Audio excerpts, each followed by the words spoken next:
Mach 1 is the speed in which sound waves travel. If you could surpass it, you could fly faster than sound itself.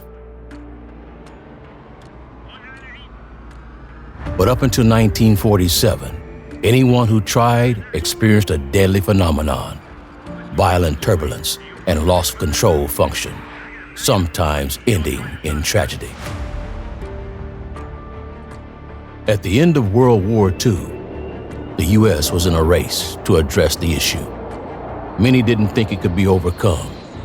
So when the National Advisory Committee for Aeronautics and the U.S. Air Forces teamed up and commissioned Bell Aircrafts to build a supersonic plane, the question they faced wasn't how to break the sound barrier, but if it was possible.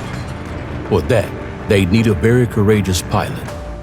Captain Chuck Yeager was a veteran of World War II, a fighter pilot of such skill that he'd once shot down 5 enemy planes in one day.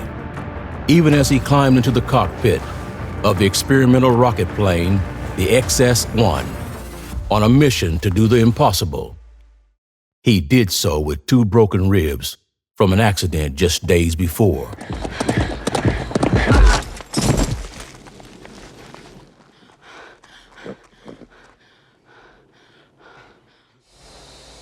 Undisclosed to his fight team for fear they'd stop him from flying. Morning! Morning, sir. How you feeling this morning, Yeager? Oh, just about right.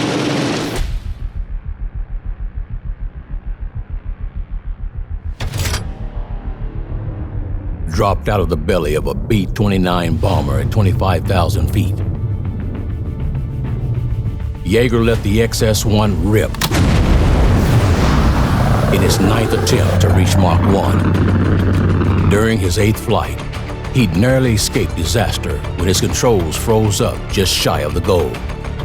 This time, he would use an untested method to control the plane, an unadjustable horizontal stabilizer on the tail of the aircraft that allowed it to be moved manually out of the way of buffeting sound waves and hopefully push the plane into Mach 1. If it didn't work, he likely wouldn't be returning from the flight. Inside the cockpit, Yeager increased his speed to Mach 97. Suddenly, the plane's instruments froze. For a few heart-stopping moments, it seemed that something terrible had happened. And then he heard it.